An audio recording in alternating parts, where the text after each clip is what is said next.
இன்றைய தினம் தொடக்க விழாவில் நமக்கெல்லாம் சிறப்பானதொரு உரை சமய நெறி என்ற தலைப்பிலே உரை பொழிவை வழங்குவதற்கு வருகை புரிந்திருக்கக்கூடிய சென்னை பல்கலைக்கழகத்தினுடைய தமிழ் மொழித்துறை மேனாள் துறை தலைவர் முனைவர் அரங்க ராமலிங்கம் ஐயா அவர்களுக்கு தற்பொழுது சால்வை அணிவித்து சிறப்பு செய்யப்படுகிறது.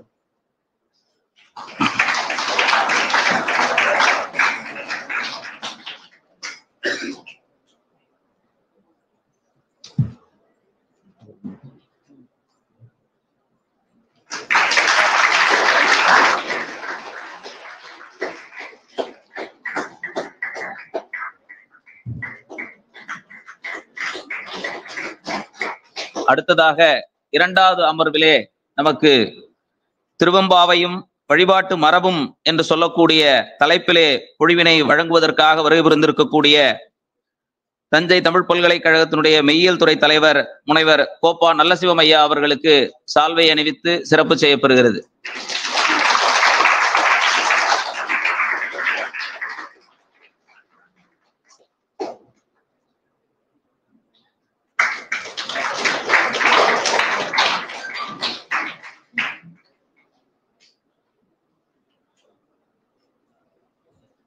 பெருமான் கீதையிலே சொன்னது போல நான் மாதங்களிலே மார்கழியாக இருக்கின்றேன் என்று சொல்லக்கூடிய அந்த ஒரு உன்னதமான மார்கழி மாதத்திலே பக்தி மனமெல்லா திசைகளிலும் கமழ்ந்து கொண்டிருக்கக்கூடிய இந்த ஒரு சிறந்த மார்கழி மாதத்தில் இது போன்றதொரு பக்தி நெறி பயிலரங்கத்தை நடத்த வேண்டும் என்று ஸ்ரீபெரியவர்கள் அருளாணையிட அதை நம்முடைய கல்லூரி முதல்வர் அவர்கள் எங்களை எல்லாம் நெறிப்படுத்த இந்த பயிலரங்கமானது இனிதே சிறப்பாக இங்கே நடைபெற்று கொண்டிருக்கிறது.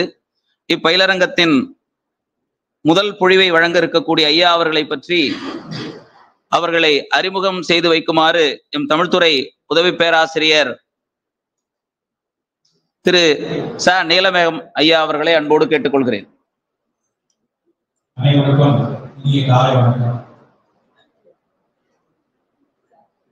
ஸ்ரீ சங்கரா கலை மற்றும் அறிவியல் கல்லூரியினுடைய தமிழ் துறையில் நடைபெற்றுக் கொண்டிருக்கக்கூடிய இந்த பக்தி நெறி பயிலரங்கமானது நம்முடைய ஸ்ரீ காந்தி நாமக்கோடி பீடாதிபதி ஜெகத்குரு ஸ்ரீ சங்கர விஜயேந்திர சரஸ்வதி சங்கராச்சாரிய சுவாமிகளினுடைய அருளாணையின்படி நடைபெற்று இன்றைக்கு மாணவர்களையும் அவர்களை வழிநடத்தக்கூடிய ஆசிரியர்களுக்கும் பல்வேறு பண்பு பயிற்சிகளை திறன் மேம்பாட்டு பயிற்சிகளை இன்றைக்கு வழங்க வேண்டிய காலகட்டம். அது எந்த வகையில் வழங்கலாம் என்பதை பற்றி யோசிக்கிற போது நம்முடைய பக்தி நெறி நம்முடைய பண்பாட்டு மரபுகளை கற்பிக்கக்கூடிய தன்மையுடைய அந்த அடிப்படையில் பக்தி நெறி பயிலரங்கமானது ஏற்பாடு செய்யப்பட்டிருக்கிறது. இந்த பயிலரங்கத்திற்கு வருகை தந்திருக்கக்கூடிய பேராசிரியர் ஐயா அரங்க ராமலிங்கம் ஐயா அவர்களை பற்றி இந்த நிகழ்வில் தான் தெரிந்து கொள்ள வேண்டும் என்ற அவசியம். அவர் ஒரு நாடறிந்த நல்ல தமிழ் பேச்சாளர், அதுவும் பக்தி நெறியை உலகிற்கு பரப்புவதில் மிக முக்கியமான பங்காற்றி வருகிறார். சமீபத்தில் கூட புதிகை தொலைக்காட்சியில இன்றைக்கு டிடி தமிழ் என்று மாறி இருக்கிறதோ அந்த தொலைக்காட்சி திருமணம் குறித்து அந்த அடிப்படையில் இன்றைக்கு நமக்கு தலைமையேற்று இந்த தொடர் விழாவின் முதல் அமர்வை நடத்த இருக்கக்கூடிய பேராசிரியர் அவர்கள் நம்முடைய தாய் பல்கலைக்கழகமாக விளங்கக்கூடிய சென்னை பல்கலைக்கழகத்தினுடைய தமிழ் மொழித்துறை தமிழ்துறை தலைவராக சிறப்பு பணியாற்றி ஓய்வு பெற்றவர். அவர் தன்னுடைய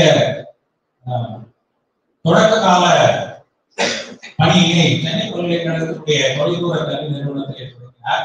படிப்படியாக அவருடைய பேராசிரியர் எந்த இருக்கையில் அமர்ந்திருந்தார்களோ அதே அறையில அதே இருக்கையில் அமர்ந்த நிலைக்கு உயர்ந்திருக்கிறார் என்பதை நாம் எண்ணி பார்க்க வேண்டும். அப்படிப்பட்ட அவர் அந்த நம்முடைய சென்னை பல்கலைக்கழகத்தில் பல்வேறு பதவிகளை வகுத்தவர். இணை பேராசிரியர், இயக்குனர், சென்னை பல்கலைக்கழகத்துடைய நம்முடைய தலைவர் என்று பல்வேறு பதவிகளை வகுத்தவர். அவருடைய ஆசிரியர் பணியை பார்க்கிற போது அவரிடத்தில் 30க்கும் மேற்பட்டவர்கள் முனைவர் பட்ட ஆய்வை மேற்கொண்டிருக்கிறார். அதிலும் அந்த ஆய்வுகள் எல்லாம் குறிப்பாக பக்தி நெறி தொடர்பானவை என்பது குறிப்பிடத்தக்கது. தமிழ் உலகத்திலே ஒவ்வொருவருக்கும் ஒவ்வொரு புலத்திலே திரண்டவராக இருப்பார். ஐயா அவர்கள் பக்தி நெறியிலே ஒரு தனிப்பட்ட திரண்டவராக இருக்கக்கூடியவர். அதே போல அவரிடத்திலே 30க்கும் மேற்பட்டவர்கள் இளமுனைவர் பட்டம் என்று சொல்லக்கூடிய அந்த ஆய்வு பட்டத்தினை பெற்றவர்களாக இருக்கிறார். அதே போலவே 60க்கும் மேற்பட்ட ஆய்வு மாநாடுகள், 30க்கும் மேற்பட்ட கருத்தரங்கள், பல்வேறு பயிற்சி பட்டறைகள் என்ற பல்வேறு பயிற்சிகளிலே அவர் தலைமையிலே சிறக்க நடைபெற்றிருக்கிறது. அவர் எழுதிய நூல்கள் என்று பார்க்கிற போது 50க்கும் மேற்பட்ட நூல்களை அவர் எழுதியிருக்கிறார். பல நூறு நூல்களை தொகுத்து தந்திருக்கிறார் என்பது இந்த இடத்திலே கவனிக்க வேண்டிய ஒன்று. அந்த அடிப்படையில் இவையெல்லாம் ஐயா அவர்கள் எழுதிய நூல்கள். அவருடைய சொற்பொழிவு என்று பார்க்கிற போது தன்னுடைய கல்வி நேரத்தில் பல்கலைக்கழக நேரம் போக கிடைக்கக்கூடிய ஓய்வு நேரங்களில் எல்லாம் சென்னையில் இருக்கக்கூடிய திருக்கோயில்களிலே, இன்னும் பல இடங்களில் இருக்கக்கூடிய திருக்கோயில்களிலே சென்று குறிப்பாக திருவாசகத்தை பற்றி ரொம்ப சொற்பொழிவார். அதுவும் 108 வாரம் பல்வேறு 108 வாரங்களை அவர் நிறைவு செய்திருக்கிறார் என்பது இங்கே குறிப்பிடத்தக்க. தனக்கு வாய்ப்பு கிடைக்கிற போதெல்லாம் அதை பொய்வின்றி சிலப்பொலி செல்லப்பனார் என்றொரு மிகச்சிறந்த தமிழறிஞர் அவர்களை கேள்விப்பட்டிருக்கு. அவர் இல்லை. அவர் ஐயா அவர்களுடைய சொற்பொழிவை கேட்டு அந்த நிறைவு விழாவில் அவருக்கு திருவாசக சொற்பொழிவினுடைய சிறக்க பணியாற்றமைக்காக அவருக்கு திருவாசக வாரி என்றே ஒரு பட்டத்தை அளித்திருந்தார். திருவானந்த வாரியை அதே போலவே திருவாசகத்தில் அவர் செய்த பணிக்காக அவருக்கு திருவாசக வாரி என்ற அந்த இடத்திலே அவர் பட்டத்தை அளித்தார். இதெல்லாம் இந்த நேரத்திலே நாம் எண்ணி பார்க்க வேண்டியது. குறிப்பாக பெரியவானம் குறித்தும், திருவாசகம் குறித்தும், திருமந்திரம் குறித்தும், தேவாரம் குறித்தும், அதே போலவே பக்தி நெறியில் ஒரு தனிப்பட்ட ஒரு நெறியாக விளங்கக்கூடிய சித்த நெறி பற்றியும் அவர் ரொம்ப சொற்பொழிவுகளை ஆக்கியிருக்கிறார். ஏதோ நாம் இங்கே தமிழ்நாட்டில் இருக்கக்கூடிய தமிழ் மக்களுக்கு மட்டும்தான் அவர் சொற்பொழிவுகளை கேட்டு வருகிறார் என்கிற நிலைக்கு உலக நாடுகளிலே இங்கே குறிப்பிட்டிருக்கக்கூடிய Malaysia, Singapore, Ilangai, Indonesia, Switzerland, Mauritius, Canada, Spain, France, Germany, Netherlands என்று பல்வேறு நாடுகளுக்கும் பயணம் செய்து நம்முடைய தமிழ் பாரதி பக்தி நெறியை அங்குள்ள தொண்டர்களுக்கு பரப்பியதிலே மிக முக்கியமான ஒரு பங்காளிக்கு சிறுவர் என்பதை இங்கே அவரை குறித்து நினைக்கும் போது நாம் பெருமைப்பட்டதாக ஒரு பார்க்கிறது. அதே போல அவர் பெற்ற விருதுகளை பட்டியலிட்டோமையானால் 30க்கும் மேற்பட்ட விருதுகளை பெற்றிருக்கிறார். இந்த விருதுகளை வைப்பதற்கே அவர் ஒரு தனி இலக்கிய அமைக்க வேண்டும். அந்த அளவுக்கு இது இன்னும் அப்டேட் பண்ணல. இன்னும் அப்டேட் பண்ணா நிறைய விஷயங்கள், நிறைய முக்கியமான விருதுகளை மட்டுமே இங்கே குறிப்பிட்டிருக்கிறார். ஏராளமான விருதுகளை பெற்றிருக்கக்கூடிய அவர் அந்த விருதுகள் எல்லாம், விருதுகளை தந்தவர்கள் எல்லாம் பெருமைப்படத்தக்க வகையில் அவருடைய பணியானது சிறக்க நடைபெற்றிருக்கிறது. இதெல்லாம் அந்த நூல்களினுடைய முகப்பு பக்கங்கள். இவ்வாறு பல்வேறு நிலைகளில் நம்முடைய இன்றைக்கு வருகிறது இருக்கக்கூடிய ஐயா அவர்கள் இல்லாம இன்னொரு முக்கியமான விஷயம் என்னன்னா, அலைவலிகளிலே பார்த்தீங்கன்னா ரொம்ப அவருடைய பேச்சு நாம் கேட்க முடியும். அலைவலிகளில் பல அமைப்புகள் அவர் பேசுகிற பேச்சு எல்லாம் ஒளிப்பதிவு செய்து அவற்றையெல்லாம் முயற்சி செய்து வைத்திருக்கிறார். இப்படி நாள்தோறும் ஐயா அவர்கள் நம்முடைய கல்லூரிக்கு வருகிறது. இந்த பக்தி பயிலகத்தை தொடங்கி மிகவும் கருத்து ஐயா அவர்களை வருக வருக என்று வரவேற்று நன்றி பாராட்டி வருகிறேன். நன்றி பாராட்டி.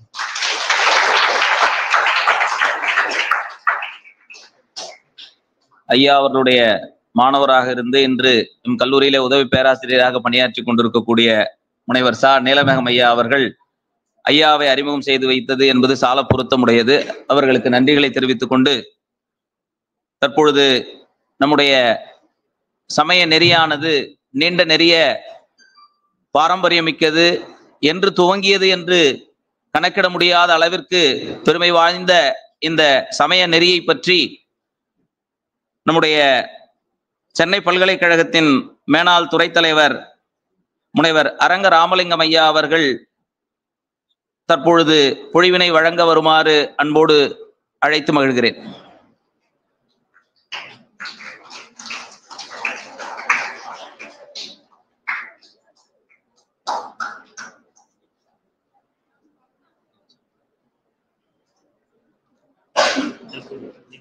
ஐயா நிக்குங்க.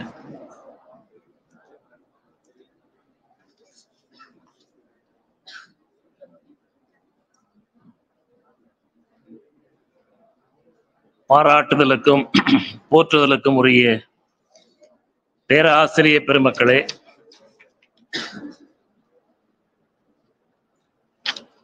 கல்லூரியில் பக்தி நெறி பயிலரங்கம் என்ற பொருண்மையில் அறிஞர்கள் பலர் பேசுகிற வாய்ப்பும், அதை பல்வேறு கல்லூரிகள் பள்ளிகளிலிருந்து வந்து கேட்கிற திறமும் பெற்ற உங்கள் அனைவரையும் இன்று நான் சந்திப்பதில் மகிழ்ச்சி அடைகிறேன். துறை தலைவர் ராதாகிருஷ்ணன், அன்புக்குரிய மாணவர் நீல மேகம் மற்றும் பேராசிரியர் பெருமக்கள், மாணவ நண்பர்கள் அனைவருக்கும் மீண்டும் என் வாழ்த்துதலை நான் தெரிவித்துக் கொள்கிறேன். இன்றைய பக்தி நெறி பயிலரங்கம் என்பதில் சமய நெறி என்கிற பொருள் பற்றி உங்களோடு செய்த செய்திகளை பகிர்ந்து கொள்வதற்கு இறையருளும் குரு அருளும் வாய்ப்பு தந்திருக்கு. நிரம்ப பேசுவதில் இப்பொழுது எனக்கு ஆர்வம் இல்லை. இப்பொழுதெல்லாம் பேச்சு எப்படி ஆகிவிட்டது என்று சொன்னால், தனக்கு தெரிந்ததையெல்லாம் பேசுவது, அல்லது முன்னால் அமர்ந்திருக்கிறவருக்கு எது பிடிக்கும் அவர்கள் பிடிக்கிற மாதிரி கைத்தட்டல் மாதிரி பேசுதல். நான் உங்களுக்கு புரியுற மாதிரி சொல்லணும்னா, என்ன மாணவர்கள் நிறைய பேர் இருக்கீங்க, விருந்துக்கு சாப்பிட போனா விருந்துக்கு பஃபே சிஸ்டம்னு ஒண்ணு இருக்கு. விரும்பியதை எடுத்து உண்ணலாம் இல்லையா? கிட்டத்தட்ட ஒரு 58 ஐட்டம் வச்சிருக்காங்க வரிசையா. ஆனா நம்ம மாணவர்கள், நம்ம இளைஞர்கள் அல்லது நம்ம பண்பாட்டில் அது எதுக்கு வச்சிருக்காங்கன்னு அந்த உண்மையான தத்துவம் தெரிந்து கொள்ளாமல் 68 நமக்கு தான் இருக்கு, 68 எடுக்கலன்னா அவங்க கோச்சிக்குவாங்க அப்படின்னு 68 தட்டில் எடுத்து வச்சுக்கணும். பாதி சாப்பிட முடியாம பாதி வேஸ்டாங்க. 68 என்பது நீங்கள் சாப்பிடுவதற்காக அல்ல, உங்களுக்கு எது வேண்டுமோ அதை மட்டும் எடுத்து உண்பதற்காகத்தான் அது. அதை போல சொற்பொழிவு என்பது தெரிந்ததெல்லாம் பேசுவதல்ல, முன்னே இருப்பவர் எதை விரும்புவார் என்று அறிந்து கொண்டு பேசுவதும் அல்ல. என்ன தேவை என்பது மட்டும் பேசினால் போதும். இப்ப சொற்பொழிவுல 3 இருக்கு. உலகியலாக பேசுவதுன்னு ஒண்ணு இருக்கு, பொய் பேசுவது என்று ஒன்று இருக்கு, மெய் சத்தியம் பேசுவது என்று ஒன்று இருக்கு. பெரும்பகுதி உலகியலாதான் பேசுவோம், ஏன்னா யார் மனதும் நோகக்கூடாது. ஆனால் நாம் ஒரு கருத்தரங்கு என்று வந்துவிட்டால், அதுவும் நம்முடைய சங்கரா கல்லூரி வந்துவிட்ட பிறகு என்ன தலைப்போ தலைப்பை ஒட்டி நாம் சிந்திக்கணும். நான் சொல்லுகிற செய்திகளை எல்லாம் நீங்கள் சிந்தியுங்கள், ஏற்றுக்கொள்ள வேண்டும் என்று கட்டாயம் இல்லை. ஆழமாக சிந்தியுங்கள். சரி என்று உங்கள் மனசாட்சி ஒத்துக்கொண்டால் ஏற்றுக்கொள்ளலாம், இல்லை என்றால் அதை விட்டு விடுவதற்கு உங்களுக்கு முழு உரிமை உண்டு. 1 மணி நேரம் இந்த பொருள் பற்றி நாம சிந்திக்கிறோம். ஒரு 6 செய்திகள், 3 நிலைகள்ல 6 செய்திகளை மட்டும் மனதில் வைத்துக் கொண்டால் போதும். ஏன்னா பக்தி என்பது பெரிய கடல், சாகரம். கடல் நிரம்ப தண்ணி இருக்கு, 3/4 பங்கு கடல். இப்போ நம்ம பூமியில உலகத்துல 3/4 பங்கு கடல் தான் இருக்கு, 1/4 பங்கு தான் நிலம். அதுலயும் பயன்பட முடியாத நிலங்கள் அதிகமா இருக்கு. மலையா இருக்கிறது, பனிக்கட்டியா இருக்கு, காடா இருக்கு. இந்த 3/4 பங்கு கடல்ல நீங்க போகிறவர் நீங்க என்ன பாத்திரம் கொண்டு போகிறீர்களோ அந்த அளவுக்கு தான் தண்ணி கொண்டு வரலாம். ஒரு டம்ளர் கொண்டு போகிறவர் கடல் நிறைய தண்ணி இருக்கு, அவரால் டம்ளர் அளவுக்கு தான் தண்ணி கொண்டு வர முடியும். பெரிய குண்டா கொண்டு போறவர் குண்டா நிறைய தண்ணி கொண்டு வரலாம், அதுக்கு மேல கொண்டு வர முடியாது. அதனால பக்தி என்பது மிகப்பெரிய சாகரம், கடல். இந்த ஒரு முக்கியமான 6 செய்தியை மட்டும் நீங்க மனதுல வச்சுக்கணும். ஏன்னா போகிற போட நிறைய சொன்னார் சார், நல்லா சொன்னார் சார், என்ன சொன்னார்? அதனால 6 செய்திகளை மட்டும் நீங்க மனதில் வைத்துக் கொண்டால் போதும். 1, அந்த 1 நான் ஆரம்பிக்கிறதுக்கு முன்னாடி ஒரு செய்தியை சொல்லணும். இப்ப 800 கோடி பேர் இருக்காங்க, ஒரு பொதுவான கணக்கு. உலகத்துல 800 கோடி பேர் இருக்காங்க. 800 கோடி பேருக்கு 800 கோடி மனம் இருக்கு. நமக்கு தான் மனம் விழிப்பு நிலையில இருக்கு. அதனால 800 கோடி மனங்களும் ஒவ்வொரு மாதிரி சிந்திப்பாங்க, ஒவ்வொரு மாதிரி ஏற்றுக்கொள்வாங்க. ஒருவர் சொல்வதை இன்னொரு ஏற்றுக்கொள்வது ரொம்ப அரிது. அதனால இந்த செய்திகளை வாங்கி கொள்ளுங்க, சிந்தித்து பாருங்க. உங்க அறிவு சம்மதித்தால் ஏற்றுக்கொள்ளுங்க. ஏன்னா ரொம்ப எச்சரிக்கையா சமயத்தை அணுகணும். இன்னைக்கு அதை சரியாக புரிந்து கொண்டு அணுகாத நாள் இன்னைக்கு நடக்கிற சிக்கல்கள்லாம் அதுதான். சமுதாயத்துல இன்னைக்கு பக்தி என்ற பெயரால் நடக்கிற சிக்கல்கள். நேத்து கூட யாரோ தொலைக்காட்சியில சொன்னார், திருவண்ணாமலை என்ன பாடுபட்டுக்கிட்டு இருக்கு, தினம் 5 லட்சம் பேர் இருக்காங்க, கிரவுண்ட் எல்லாம் 100 மடங்கு ஏறி போச்சு. இவை எல்லாம் இப்படி அல்ல. பக்தி என்பது உங்களுக்கு உள்ளபூர்வமாக நீங்கள் உணர்ந்து வழிபாடு செய்வது. நம்ம சமயத்துலதான் முழு உரிமை உங்களுக்கு தரப்பட்டிருக்கு. இறைவனை நீங்க அறிய வேண்டுமானால் இந்த சமயத்துலதான் 4 நெறிகள் சொல்லப்பட்டிருக்கு. சரியை, கிரியை, யோகம், ஞானம். நீங்க எதுல விரும்புறீங்களோ அதுல வழிபாடு செய்யலாம், அந்த நெறியில பக்தி செலுத்தலாம். இப்படித்தான் செய்யணும், இப்படி செஞ்சாதான் பக்தி, இப்படி ஒழுகினால்தான் இந்த சமயம் என்ற கட்டுப்பாடு நமக்கு இல்லை. 4 நெறியா வகுத்துட்டாங்க. நீங்க எப்படி போனாலும் இந்த 800 கோடி பேர் இந்த 4க்குள்ள வந்து அடங்கிடுவாங்க. 1 சரியையில வழிபாடு செய்யலாம், 1 கிரியையில வழிபாடு செய்யலாம். இப்ப பாருங்க, ஆண்டாள் சிலையை வைத்தோம், வழிபாடு செஞ்சோம், மந்திரம் பண்ணோம். யாராருக்கு எது விருப்பமோ அது செய்யலாம். சில பேர் இல்ல சார், எனக்கு இறைவனே உடம்பு நல்லா கொடுத்திருக்காரு அப்படின்னா யோக நெறியில வழிபாடு செய்யலாம், தப்பு இல்லை, எதுவும் தவறு இல்லை. யாராருக்கு எது முடியுதோ அதுல செய்யலாம். இது இந்த உரிமை இந்த சமயத்துக்கு தரப்பெற்றது. 4வது ஞான நெறி. மாணிக்க வாசகர் மாதிரி, திருமூலர் மாதிரி, இல்ல சார் நான் உட்கார்ந்த இடத்துல இருந்தே இறைவனை பார்க்கிறேன், உள்ளம் பெருங்கோயில், ஊனுடம்பு ஆலயம், வள்ளற் பிரானார்க்கு வாய் கோபுர வாசல், தெள்ள தெளிந்தார்க்கு ஜீவன் சிவலிங்கம், உங்க உயிரே சிவலிங்கம், கள்ள புலனைந்தும் காலாமணி விளக்கே. திருமூலர் பாட்டு. அது ரொம்ப சுருக்கி தாய்மானவர் சொன்னார். இதுக்கு விளக்கம் கொடுக்கணும்னு அவசியம் இல்லைன்னு நினைக்கிறேன், பொருள் புரியும். நெஞ்சகமே கோயில், நினைவே சுகந்தம். சுகந்தம்னா ஆராதிக்கிற பொருள். பூ போட்டு ஆராதித்தார் இல்லையா? நெஞ்சகமே கோயில். கோயில் எங்க இருக்கு? நெஞ்சகமே கோயில். நினைவே சுகந்தம், அன்பே மஞ்சள் நீர், பூசை கொள்ள வாராய் பராபரமே. தாய்மானவர். இது 4வது நெறி. யார் யாருக்கு எதுல விருப்பம் இருக்கிறதோ, எதுல அவங்க சூழலுக்கு தகுந்த மாதிரி வாய்த்து இருக்கிறதோ அந்த நெறியில நின்று இறைவனை அடையலாம். இந்த சுதந்திரம் நமக்கு தரப்பெற்றிருக்கு. வேற எங்கேயா சுதந்திரம் இருக்கா எனக்கு தெரியாது. ஏன்னா கட்டுப்பாடுகள் உண்டு, இப்படித்தான் செய்யணும் என்ற கட்டுப்பாடு உண்டு. நம்ம தமிழ்நாடு தொன்று தொட்டு விடுதலையை விரும்பிய நாடு. திருவள்ளுவர் சொல்றாரு பாருங்க, எப்பொருள் யார் யார் வாய் கேட்பினும் அப்பொருள். உங்கள்கிட்ட உரிமை கொடுத்தாச்சு. இன்னொரு திருக்குறள் போட்டார் அதே மாதிரி, எப்பொருள் எத்தன்மை தாயினும் அப்பொருள் மெய்ப்பொருள் காண்பதில்லை. இது சமயத்துக்கும் பொருந்தும். உடனே ஒருத்தர் கேட்கிறார், தம்பி இல்ல சார் நான் கொஞ்சம் ரொம்ப நுட்பமா போய் பார்க்கிறேன், இதுல நான் இந்த நாளை விட்டு விலகிறேன் அப்படின்னா அதுக்கும் வழி வகித்திருக்காங்க. ஒவ்வொன்றுலயும் 4ஆ பிரிக்கிறாங்க. ஏன்னா நீங்க சமயத்தை சரியா புரிஞ்சுக்கணும். ஏன்னா இப்ப எல்லாரும் என்னன்னா, இவர் அவரை குறை சொல்றாரு, அவரை குறை சொல்றாரு, அவர் இவங்க 2 பேரையும் குறை சொல்றாரு. இப்படி குறை சொல்வதல்ல சமயத்தின் வழிபாடு நோக்கம்.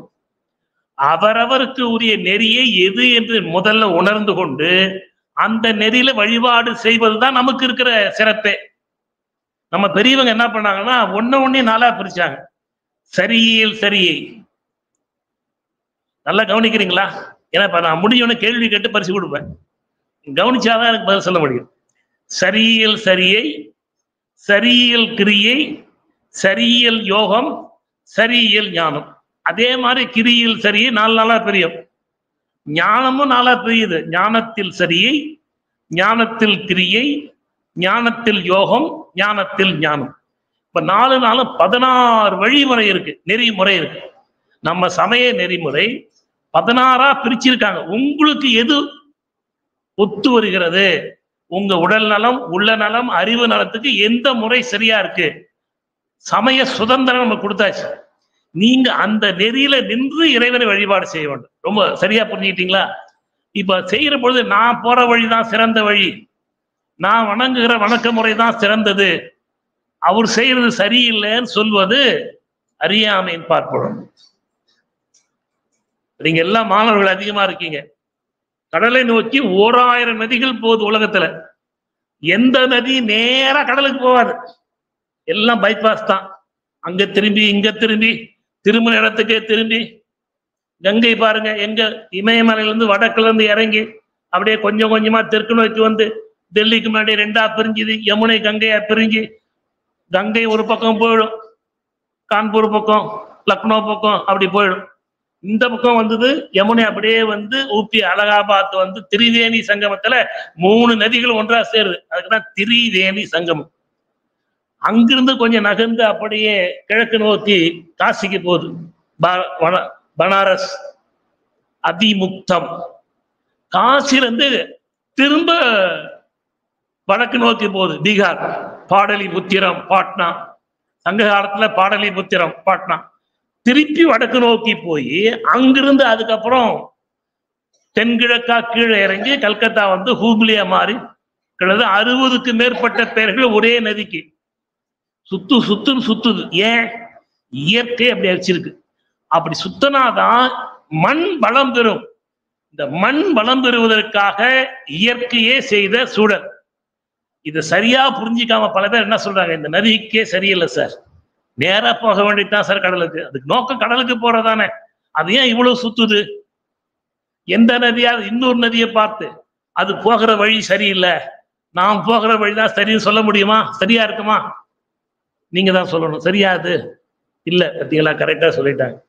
அதேதான் இயற்கை எப்படி இயல்பாக அமைத்திருக்கிறதோ அதை போல நம்முடைய சமயமும், குறிப்பாக இந்தியாவில் தோன்றிய சமயங்கள்லாம் இயற்கையா இயல்பா அந்தந்த மண்ணுக்கு மக்களுக்கு ஏற்ப வளைஞ்சி நெளிஞ்சி குனிஞ்சி பல்வேறு சமயம் சடங்குகளை ஏற்படுத்தி கொண்டு கடைசியில் நோக்கம் எங்க? இறைவன்கிட்ட போய் சேருது. இப்படி எல்லா நதியும் கடலை நோக்கி செல்வது போல எல்லா சமய மரபுகளும் கடைசியில் எங்க போய் சேரணும்? இறைவன்கிட்ட. இதை நல்லா ஆழமாக இன்று நீங்கள் இந்த வயதுல பதிவு செய்து கொண்டால்தான் எதிர்காலத்துல யாரையும் குறை சொல்லக்கூடாது. அவர் செய்கிற நெறியன்னா அவர் பிறந்த சூழல் காலத்துக்கு ஏற்ப அவர் ஒரு பக்தி வழிபாடு செய்யறார், சரியில இருப்பார், அவருக்கு அது சரி, அவர் அதுலதான் இறைவனை பார்க்க முடியும். இவருக்கு இவர் வாழ்ந்த சூழல், இவர் பிறந்த சமூக அமைப்புல கிரியையில் இருக்கிறார், அவருக்கு அது சரியா இருக்கு, நிம்மதி தருது. உங்களுக்கு நிம்மதி தான் முக்கியம், மகிழ்ச்சி முக்கியம். அவரு கிரியையில் இருக்கிறார், மகிழ்ச்சி, அதுல அவர் இறைவனை காண்றார். சில பேர் இயல்பிலேயே ஸ்ட்ராங்கா பிறந்திருப்பாங்க. இப்ப என்னால கீழே உட்கார முடியாது, கீழே உட்கார முடியாதவன் யோகம் பண்ண முடியாது. யோகத்துக்கு அடிப்படை பேசிக் ஃபண்டமெண்டல் ஃபர்ஸ்ட் ஸ்டெப் பத்மாசனம். பத்மாசனமே போடலன்னு வச்சுங்க, அப்புறம் எங்க யோகம் பண்றது? எல்லாராலையும் முடியாது. அது யார் நல்லா பண்றாங்களோ அவங்க அந்த யோக நெறியில போவாங்க, தப்பு இல்லை. அதை நாம குறையும் சொல்லக்கூடாது, பாராட்டுறதுக்கு ஒண்ணு இல்லை. அவரால் அது முடியுது. தெய்வ சேர்க்கிறார் அந்த பத்மாசனத்துக்கு தேவ் இருக்குங்கிறார், தெய்வத்தை அடையக்கூடிய இருக்கை ஆசனம். பத்மாசனம் போட்டாதான் தெய்வத்தை அடைய முடியும். அந்த மாதிரி ஒரு ஆசனம் இயல்பா உட்கார், கால் மேல கால் தூக்கி போட்டு உட்கார். நம்மால இயற்கையா உட்கார்ந்து எழுந்திருக்க முடியல. ஆனா ஒரு காலத்துல நாங்கெல்லாம், உங்களை இப்பெல்லாம் மாணவராக இருக்கிற வீட்டுல நாற்காலி சேர்லாம் கிடையாது, டைனிங் டேபிள்ன்ற கான்செப்டே இல்லாத காலம். கீழே தான் உட்காரணும் இல்லையா? எங்க போனாலும் சாப்பிட உட்கார்ந்தாலும் கீழே தான் உட்காரணும்.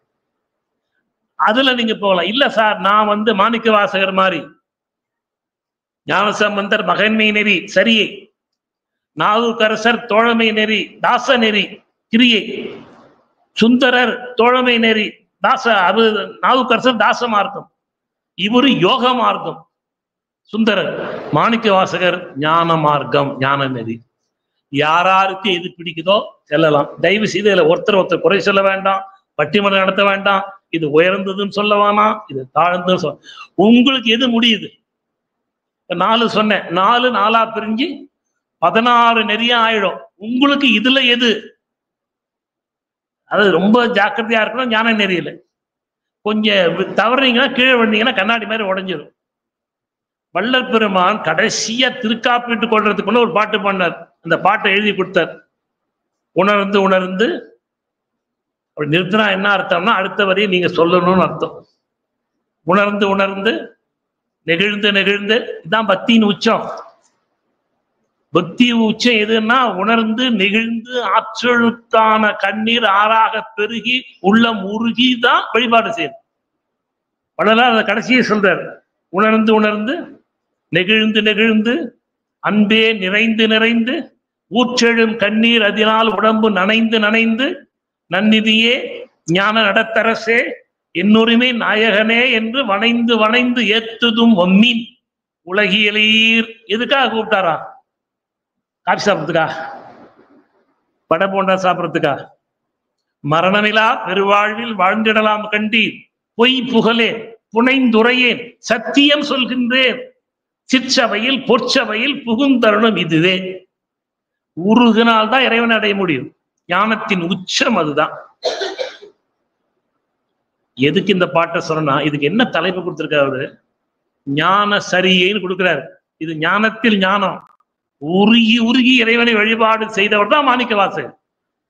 கண்களிலே தாரை தாரையா தண்ணீர் வடித்து வழிபாடு செய்தவர் தான் நாவுக்கரசர். அப்படி கண்கள்ல கண்ணீர் வர வர உருகி உருகி இறைவனை பக்தி செய்த அறிஞர்கள் அந்த நிலைக்கு என்ன சொல்றாங்கன்னா ஞான சரியே. அப்புறம் ஞானத்தில் கிரியை இருக்கு, ஞானத்தில் யோகம் இருக்கு, ஞானத்தில் ஞானம் இருக்கு. இந்த எல்லைக்கு போகணும். அப்போ 16 சொல்லியிருக்கேன். இதுல உங்களுக்கு எது விருப்பம் இப்ப நீங்க முடிவு பண்ணிக்கணும். 70 வயசு மேல முடிவு பண்ணக்கூடாது. இப்பயே பக்தியில நமக்கு எது சரியா இருக்கு, எதில் நம்ம மனம் ஈடுபடுது, சரியே இல்லையா? கோயில்ல வழிபாடு செய்யறது, 3 வேளை போடுறது, 6 சுத்தா 9 சுத்தா, இல்ல மந்திரங்களை சொல்றதுல இருக்கா, நைவேத்தியம் பண்றதுல இருக்கா, உச்சாரணத்துல இருக்கா, எதுல இருக்கு உங்களுக்கு? இப்பதான் சரியான வயது. முடிவு பண்ணிட்டீங்கன்னா தொடர்ந்து அந்த மார்க்கத்திலேயே போனா இறைவனை பிடிச்சிக்கலாம். அவரை பார்த்து காப்பிடிக்காதீங்க, கம்பேர் பண்ணாதீங்க.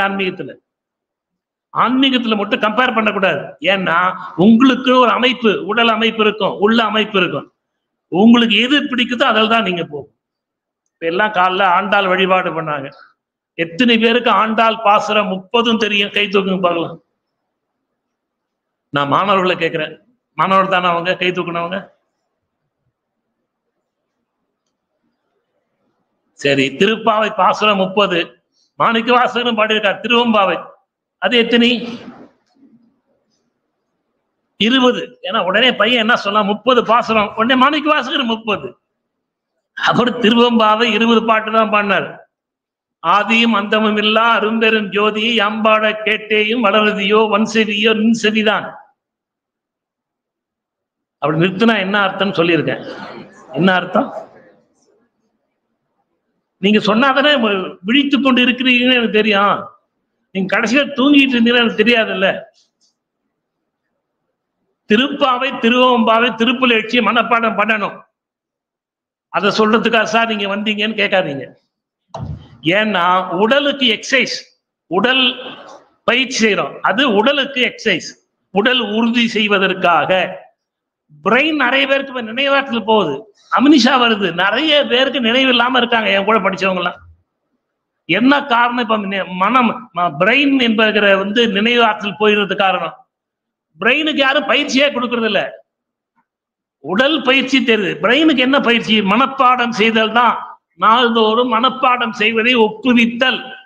அந்த காலத்துல அதனால்தான் இறைவனுடைய பக்தி பாடல்களை மனப்பாடம் செஞ்சு இறைவன் வழிபாட்டுல அவங்க பாட்டுன்னு சொல்லுவாங்க. எனக்கெல்லாம் சின்ன வயசுல சிவபுராணம் முழுசு சொல்லி ஆகணும், திருமுருகாற்றுப்படை முழுமையும் சொல்லி ஆகணும், திருப்பாவை 30 சொல்லி ஆகணும், திருவம்பாயிரம் 10 20 சொல்லி ஆகணும், திருப்புள்ளி எழுச்சி 10 சொல்லி ஆகணும்.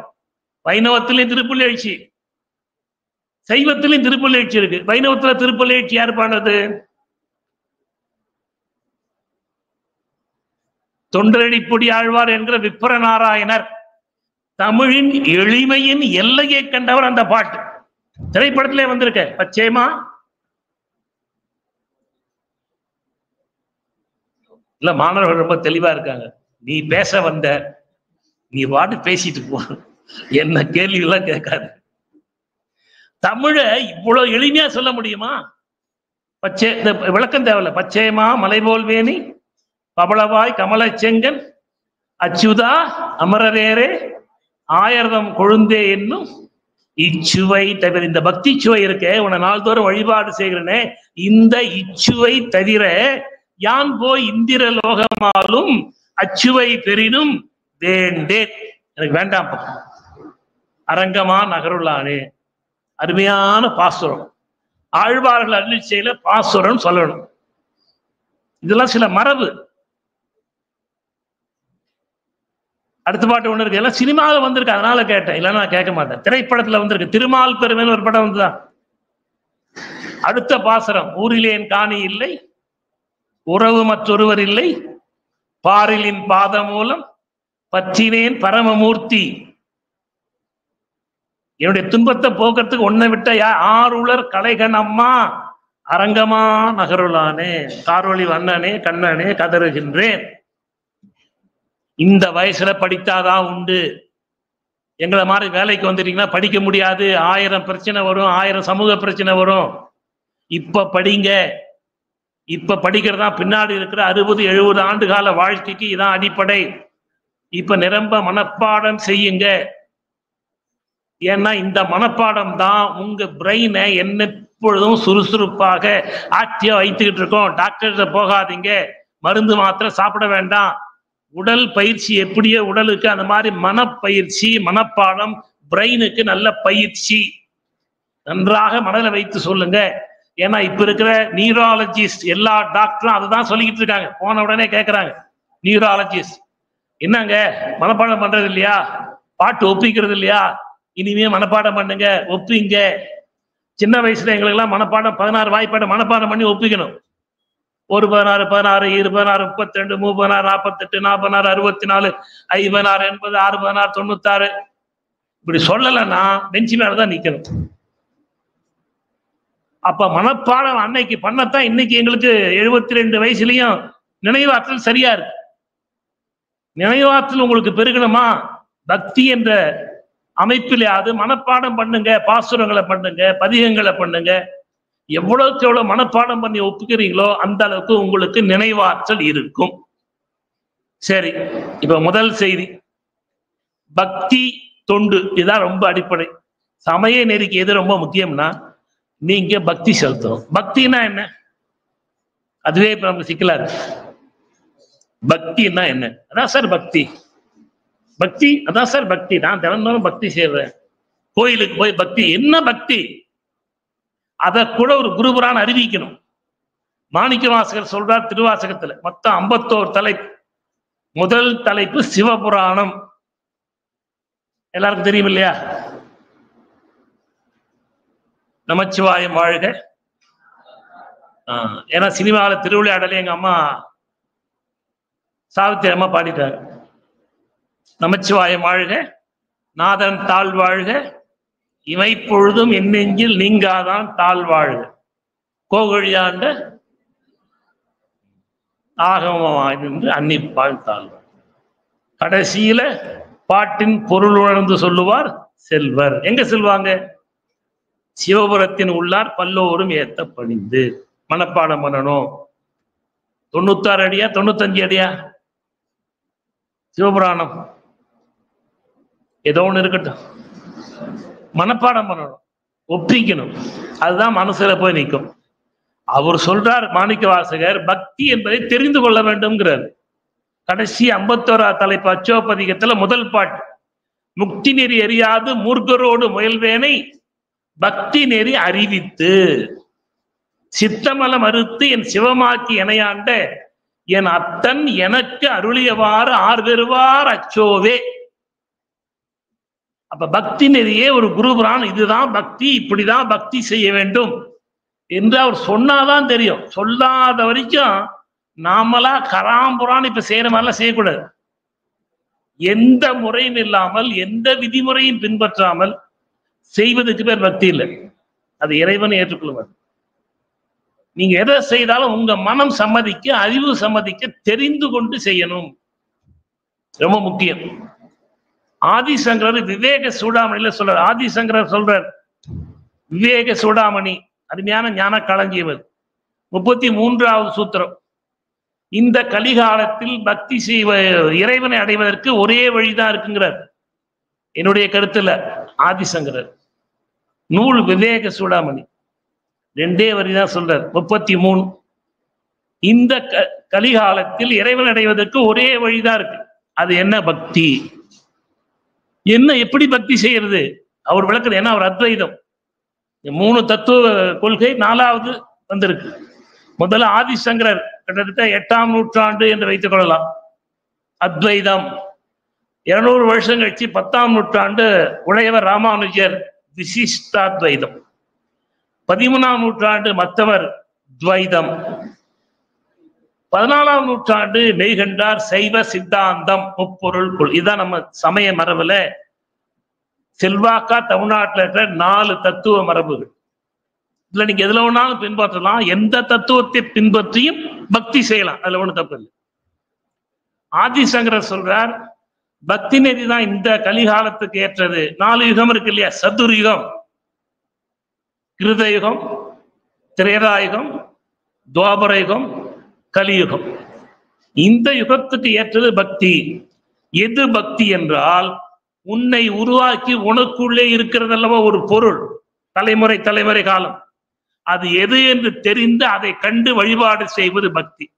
இது ஞானத்தில் ஞானம். ஆதிசங்கரர் அத்வைதம், ஞானத்தின் எல்லையில் இருக்கிறவர், அவர் சொன்ன காரணம். அப்போ முதல்ல பக்தி செய்யணும். 2வது செய்தி, எல்லா அருளாளர்கள் தொண்டு செய்திருக்கிறார். 2வது செய்தி தொண்டு. இந்த சமயத்தின் அடிப்படையே தொண்டு தான். 63 நாயன்மார்களும் ஏதேனும் ஒரு வகையில் தொண்டு செய்துதான் வாழ்ந்திருக்கிறார். யாரும் தொண்டு செய்யாம உட்கார்ந்ததே இல்லை. பல பேர் உணவு இடுகிற மாபெரும் மரத்தை செய்தார்கள். கோயில்ல சந்தனம் மறைக்கிறத ஒருத்தர் செஞ்சார், மூர்த்தி நாயனர். குங்கிலிய புகையை காட்டினார். இப்ப காட்டினார் இல்லையா? சாம்பிராணி புகைதான் குங்கிலியம். குங்கிலிய கலையநாயனார். விளக்கு எரிக்கிற பணி 2 பேர் செஞ்சாங்க. கலிய நாயனார் திருவொற்றியூர், தண்டியடிகள் திருவாரூர். விளக்கு எரிக்கிற பணி, குங்கிலிய புகை, தூப தீபம் காட்டுதல், கோயில உழவார படை கொண்டு தூய்மை செய்தல், அன்னம் விடுகிற பணி. ஆக 63 நாயன்மார் தான் நமக்கு சான்று. அவங்க என்ன சொல்லி கொடுக்குறாங்க? தொண்டு. ஏதேனும் ஒரு வகையில் சமுதாயத்திற்கு தொண்டு செய்யுங்க. தொண்டு செய்யாத வாழ்க்கை குறையுடைய வாழ்க்கை. மூவா சொல்றார், தொண்டு செய்யாத வாழ்க்கை குறையுடைய வாழ்க்கை. திருநாவுக்கரசர் கடைசி வரை உழவாரப்படை கொண்டு திருக்கோயில் திருத்தொண்டு செய்ததும், மகாத்மா காந்தியடிகள் கடைசி வரை நூல் நூற்றதும் அவர்கள் தங்கள் மனதை பக்குவப்படுத்தி செல்வதற்காக செய்த தொண்டுகள். தொண்டு செய்யாத வாழ்க்கை குறையுடைய வாழ்க்கை. உங்க மனம் தூய்மையாகணுமா? தொண்டு செய்யுங்க. எதை எதிர்பார்க்காமல் தொண்டு செய். சமய குறவர்கள் எல்லோரும், ஏன் ஆழ்வார்கள் 12 ஏதேனும் ஒரு வகையில் ஒரு தொண்டு செய்தவர்கள் தான். இப்ப நான் சொன்ன விப்ரநாராயணன் என்கிற தொண்டரடிப்படி ஸ்ரீரங்கத்தில் தான் இருந்தார். முழுக்க 4 நாள் முழுவையும் பூக்கொய்து இறைவனுக்கு புஷ்ப அலங்காரம் செய்கிற பெரிய தொண்டை செய்தது. சைவத்துல முருகநாயனார். ஏதேனும் ஒரு வகையில தொண்டு செய்யணும். அப்போ சமய நேரில் நாம் முக்கியமா தெரிந்து கொள்ள வேண்டியது, முதல்ல பக்தி, 2வது பக்தி செய்யணும்னா தொண்டு செய்யணும். தொண்டு செய்யாத வாழ்க்கை குறையுடைய வாழ்க்கை. 3வது இந்த சமயத்துக்கு முக்கியமானது சரணாகதி. நீங்க முதல்ல உங்களை டோட்டல் முழு சரணாகதி அடைவித்தால் தான் இறைவன்கிட்ட நீங்க போக முடியும். விபீஷ்ண சரணாகதி. கவி சக்கரவர்த்தி கம்பருக்கு மேல ஒரு அறிஞர் தமிழ்நாட்டில் இல்லை, மிகப்பெரிய அறிஞர், 12,000 பாடல்களை பாடினார். அதுல மிகை பாடலாம் போக 10,500 பாடலை போச்சிருக்கும் கம்பன் கழகம். அவர் தான் முதல் பாட்டிலே சரணாகதி சொன்னார். கவி சக்கரவர்த்தி கம்பர் பாடின முதல் பாட்டு உலகம் யாவையும் வாங்க நீக்கலம் நீங்களா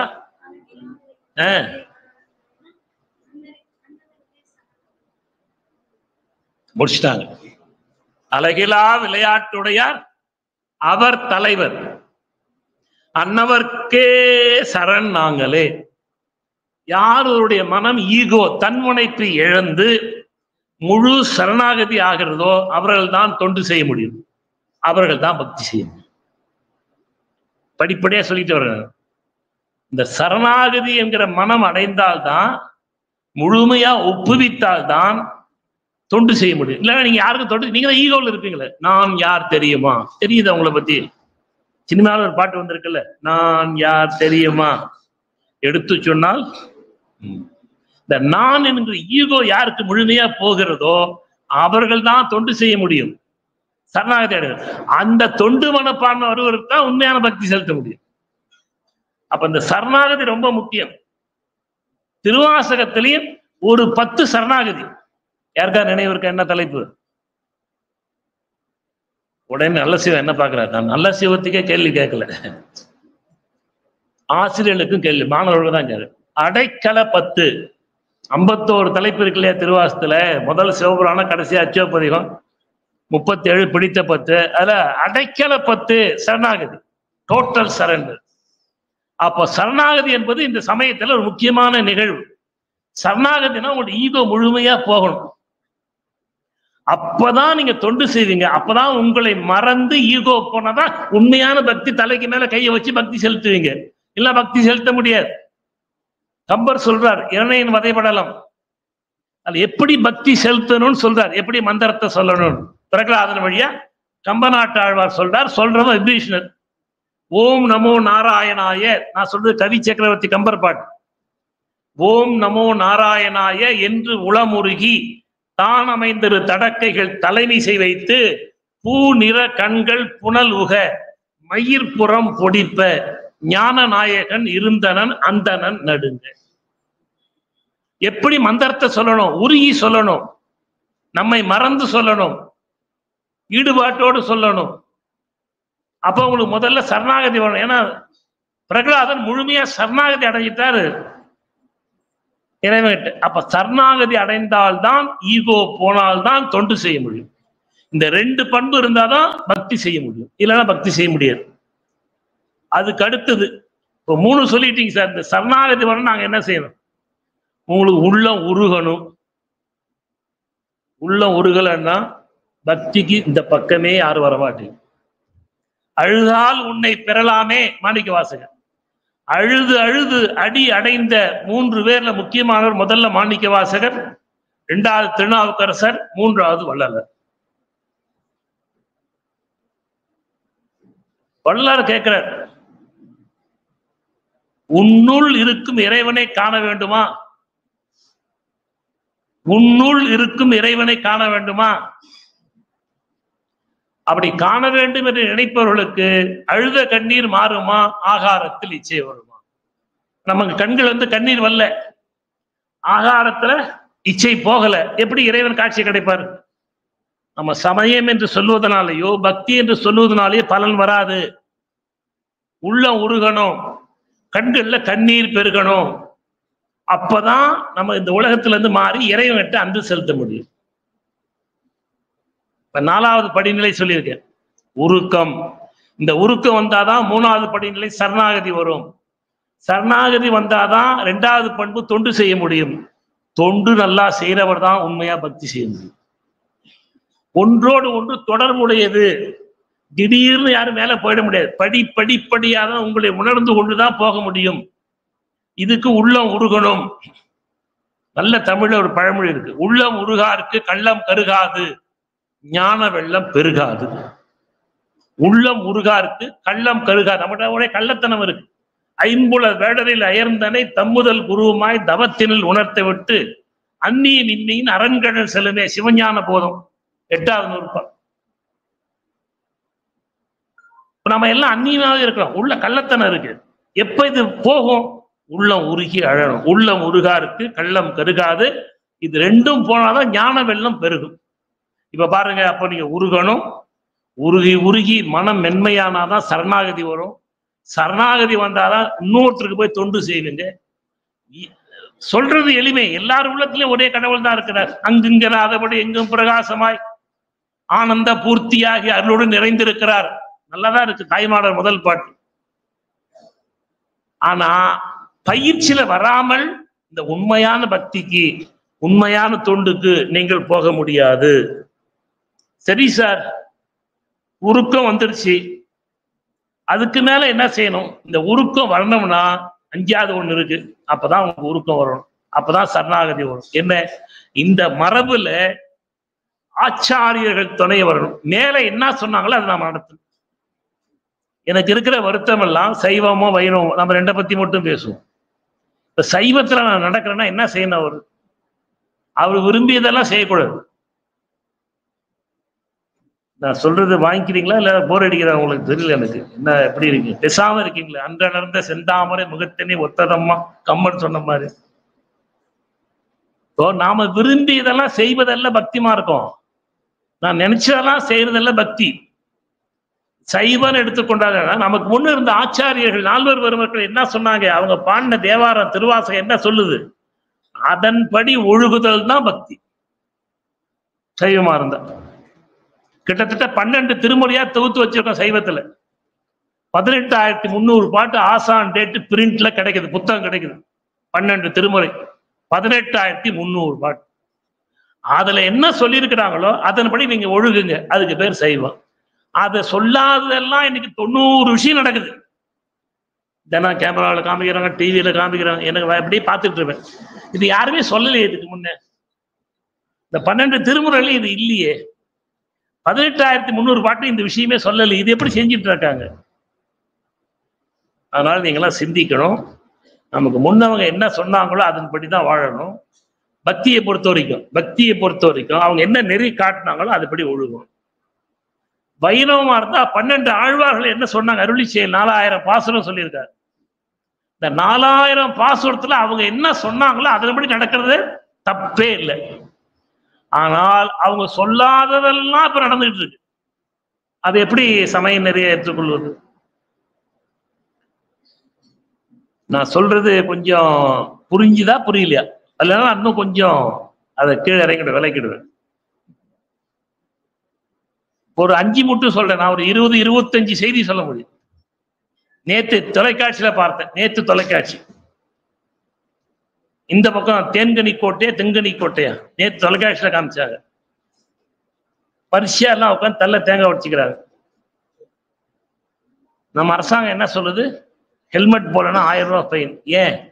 அது கொஞ்சம் விழுந்தீங்கன்னா, ஒரு சின்ன காயம் பட்டுச்சுன்னா பிளாட் ஆயிடும், ரத்தம் உறைஞ்சிடும். ரத்தம் இங்க உறைஞ்சிச்சுன்னா, இந்த இடது பக்கம் ரத்தம் உறைஞ்சினா வலது கை கால் விழுந்துடும். ஏன்னா பிளட் இங்கதான் கிராஸ் ஆகுது. ஹோலி கிராஸ். இந்த இடது பக்கம் இருக்கிற மூளையினுடைய ரத்தம் எல்லாம் இப்படி பிளட் மெயின் வந்து இப்படி வலது பக்கமா போகும், வலது பக்கம் இருக்கிறது இடது பக்கமா போகும். அதனால அரசாங்கம் என்ன சொல்லுது? பாண்டிச்சேரியும் சொல்லிட்டாங்க 1000 ரூபாய் ஃபைன். கொஞ்சம் காயம் படக்கூடாது, ஹெல்மெட் போடு, பின்னாடி உட்காந்து ஹெல்மெட் போடு.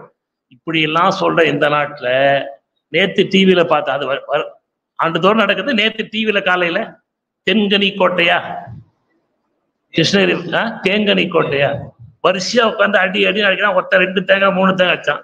தலையில கொஞ்சம் காயம்பட்டு ரத்தம் உறைஞ்சுன்னா என்ன ஆகும்? கைகால் விழுந்துடும். ரைட் சைடு போச்சுன்னா ஸ்பீச்சும் போயிடும், பேச்சும் போயிடும். வலது பக்கம் பக்கவாதம் வந்தா பேச்சு போயிடும். இடது பக்கம் வந்தா. இப்ப நான் கேட்கிறேன், இந்த மாதிரி செய்கிற ஒரு நிகழ்ச்சி உடம்புக்கு ஊறு. இது எங்கேயா தேவாரத்துல இருக்கா? நல்ல சேவம் தான் சொல்லணும். இல்ல ராதாகிருஷ்ணன் திருவாசத்துல இருக்கா? 12 திருமுறையில இருக்கா? 4000 பாசுரம் திவ்ய பிரபந்தம் இருக்கா? அப்ப நாம முன்னோர் சொன்ன எதையும் கடைபிடிக்க மாட்டோம், சொல்லாத விஷயங்களை செய்வோம் என்பதற்கு பெயர் பக்தியா?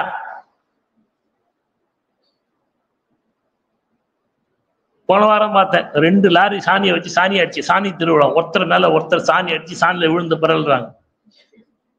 அப்புறம் கத்தி கபடாலாம் வச்சு மேல ஏத்துக்கிறார், தீசுக்கோ வேசுக்கோ தீசுக்கோ வேசு, உடம்பெல்லாம் காயப்பட்டு. உங்களை வருத்தி கொண்டு எந்த கடவுளும் உங்களை வழிபாடு செய்ய சொல்லவில்லை. இந்த சமயத்தை பொறுத்தவரை அன்புதான் கடவுள், அன்பு நெறிதான் சைவ நெறி. அன்பும் சிவமும் 2 என்பர் அறிவிலார், அன்பே சிவமாவது 6 அறிகிறார், அன்பே சிவமாவது 6 அறிந்தபின் அன்பே சிவமாய் தான் அமர்ந்திருந்தாரே. அன்புனால வழிபாடு செய்யுங்க. அதனாலதான் என்ன சொன்னாங்க, இந்த ஜனங்களை மாத்த முடியாது சொல்லி, உடைக்க விரும்புறியாப்பா, நீ மண்டையை உடைக்காத, தேங்காயை உடை. நீ உடைக்க விரும்புறியா, இன்னொருத்த மண்டையை உடைக்காத, பூசணிக்காய் வந்து உடைச்சிக்கோ, பூசணிக்காய் உடை, தேங்காயை உடை. யாரையா ஒருத்த கசக்க விரும்ப, எலுமிச்சம்பழத்தை கசைக்கு விடு. அதை செய்ய சொன்னா அதை விட்டுட்டு தன்னைத்தானே வருத்தி கொள்வதை எந்த அருளாளரும் சொல்லவில்லை. நல்லா புரிஞ்சுங்க, நம்ம சமயம் அன்பு நெறிப்பட்ட சமயம். ஆழ்வார்கள் அருளி செய்த அன்புதான். அந்த இறைவனை உங்களுக்குள்ளேயே காண சொன்னாங்க. முதல் ஆழ்வார் தான் மூவர் காலத்தால முற்பட்டவர்கள், முதல் நூற்றாண்டாவது 2, 3. முதல் ஆழ்வார் திருக்கோயில்ல உலகத்திலே இறைவனை பார்க்கிறார். மையம் தகழியாய் வெய்ய கதிரோ வெய்ய சுய சுடராழி சூட்டினேன் இடராழி நீங்குகிறேன் என்று. இன்னொருத்தர் பக்கத்துல 2வது நிக்கிறார், பக்கத்திலே நிக்கிறார், திருக்கோயிலூர் நடக்குது. பூதத்தாழ்வார் வெளியில சார், கடவுள் தான் என்கிட்டே இருக்கிறார். அன்பே தகழியாய் இன்புருகும் சிந்தை நன்புருகி ஞான சுடர் விளக்கு ஏற்றினேன் நாரணர்க்கு ஞான தமிழ் புரிந்தார். ஞான தமிழன்கிறார், பெருந்தமிழன்றார் ஆழ்வார் தன்னை. ஞான தமிழன், பெரும் தமிழன். 3வது ஒருத்தர் வந்தார், பொய்கியார் பூதத்தார் பேயாழ்வார். பா வெளியிலையும் இல்ல உள்ள எங்க பக்கத்துல இருக்கிறாயா என்ன? திருக்கண்டேன் பொன்னேனி கண்டேன் அருக்கு அணிநிறமும் கண்டேன். அப்படி இறைவனை எல்லாம் பக்கத்துல தோழனாக தொண்டனாக நமக்குள்ளே கண்டு அன்பு பாராட்டிய சமயம் இந்த சமயம். நீங்கள் சரியா புரிஞ்சுக்காம போய் உங்களை நீங்களே வருத்தி கொண்டு எல்லாரையும் வருத்தி கொண்டு இப்படி செய்வது சமய மரபு அன்று. இப்ப நான் உங்களுக்கு 5 சொல்லியிருக்கேன். 1 பக்தி. பக்தி செய்யணும்னா தொண்டு செய்யணும். தொண்டு செய்யறவங்க தான் பக்தி செய்ய முடியும். தொண்டு செய்யணும்னா நீங்க சரணாகதி ஆகணும். சரணாகதி ஆனாதான் தொண்டு செய்ய முடியும், பக்தி செய்ய முடியும். சரணாகதி ஆகணும்னா அதுக்கு உருக்கம் வரணும். உள்ள உருக்கம் இருந்தாதான் அது ஆக முடியும்னு. 5வது ஆச்சாரியர்கள் என்ன சொல்லியிருக்கிறாங்களோ அவங்க அப்படி நடக்கணும். அவங்க சொல்லியிருக்கிற வேதம் எது?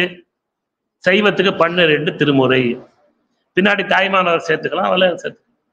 ஆழ்வார்களுக்கு 4000 திவ்ய பிரபந்தம். ஆண்டாள் நாச்சியார் என்ன சொல்றாங்க? 29வது பாசுரம் தான் முக்கியமான பாசுரம், சரணாகதி பாசுரம். என்ன 29?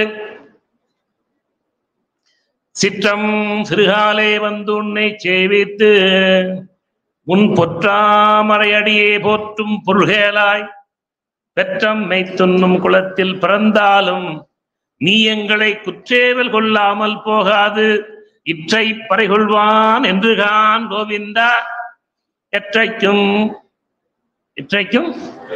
7 பிறவிக்கும் சரணாகதி. ஒரு பிறவி இல்லை, எந்தை தந்தை மூத்தப்பன் 7 படிகால் தொடங்கி உந்தனுக்கு ஆட்செய்வோம். எற்றைக்கும் 7 பிறவிக்கும் நின்றனோடு உற்றோமே ஆவோம், உனக்கே நாம் ஆட்செய்வோம், மற்ற நம் காமங்கள் மாற்றேலோர் எம்பாவாய்.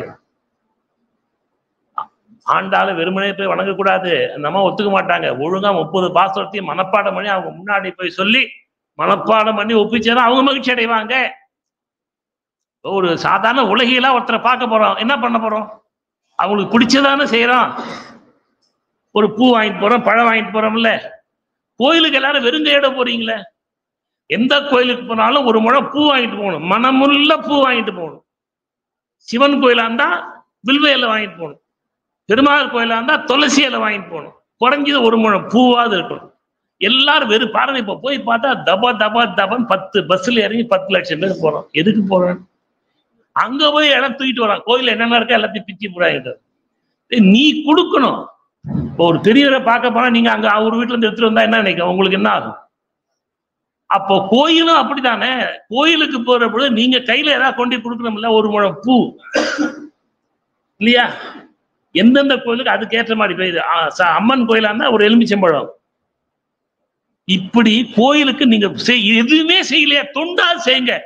எதுவுமே இல்லையா, அங்க அசுத்தம் பண்ணாமல வாங்க, கோயில சுத்தமா வச்சுக்க உதவுங்க. உங்க வீட்டை சுத்தமா வச்சுக்கிறீங்க இல்லையா, அப்புறம்தான் அவங்களுக்கு விரும்பிய பாசுரத்தை பண்ண அவங்க எவ்வளவு மகிழ்ச்சி அடைவாங்க. பரவாயில்லையே, நம்மள வந்துட்டு நாம எழுதின பாசுரத்தை சொல்றானே பையன். இந்த அம்மா 1400 வருஷத்துக்கு முன்ன சயின்ஸ் சொல்லியிருக்காங்க மழை இப்ப எப்படி பெய்யுதுன்னு. என்ன அந்த பாசுரம்? கரெக்டா சொல்லிட்டாங்க. ஆழி மழைக்கன்னா ஒன்று நீ கைகரவே. பொருள் தெரியுமில்ல, சொல்லணும் அவசியம், மாணவர்களுக்கு தெரியும் இல்லையா? ஆழியில் புக்கு, ஆழினா கடல், ஆழியில் புக்கு முகந்து கொடார் தேரி பாழியின் தோளுடைய பத்மநாபன் கையும்போ. அப்புறம் ஆழி போல் மின்னி, ஆழினா மின்னல், பலம்புரி போல் நின்று அதிர்த்து இடி இடிக்குது, தாழாதே சூழ்ந்த சாரங்கம் சூழ்த்த சரமழை போல். பெருமாள் கையில் இருக்கிற வில்லுக்கு பேர் சாரங்கம், ராமபிரான் கையில் இருக்கிற வில்லுக்கு பேர் கோதண்டம், அர்ஜுனன் கையில் இருக்கிற பேர் காண்டீபம். அந்தந்த வில்லுக்கு பேர், அந்த பேர் தான் அவனுக்கும். காண்டீபன், கோதண்டம் வில்ல வச்சுல கோதண்டராமன், இவரு சாரங்கம், அது உதைத்த சரமழை போல். வாழ உலகினில் பெய்திடாய் நாங்களும் நம் பாதைக்கு சாட்சியலோர் எம்பாவாய். தமிழ்ல சார் தெய்வத்தமிழ் பாசுரத்தை படிக்கணும், அது பொருள் தெரிஞ்சுக்கணும், எல்லாம் வியக்க வேண்டியிருக்கு. 1500 வருஷம் எப்படி இன்னைக்கு என்ன சயின்ஸ் சொல்லுதோ அந்த சயின்ஸ் அவங்க சொல்லியிருக்கிறாங்க. அவங்க பாடின பாசுரம் போல நாட்டு நலம் வீட்டு நலம் எல்லாத்தையும் சேர்த்து பாடியிருக்காங்க. நான் வந்த உடனே இங்க வழிபாட்டு ஒரு பாசுரம் பாடினாங்க, ஞாபகம் இருக்கா? இங்க பாடினாங்கள வழிபாட்டுல, நாட்டு நலன் வீட்டு நலன் அழகா பாடினாரு அவரு. வழிபாடு செஞ்ச பட்டாச்சாரியர் 2வது பாசுரம் பாடினாரா? அருமையான பாசுரம். இறைவனை அப்படியே கண்முன நிறுத்துறாங்க பாருங்க அண்டாள் நாச்சியார்.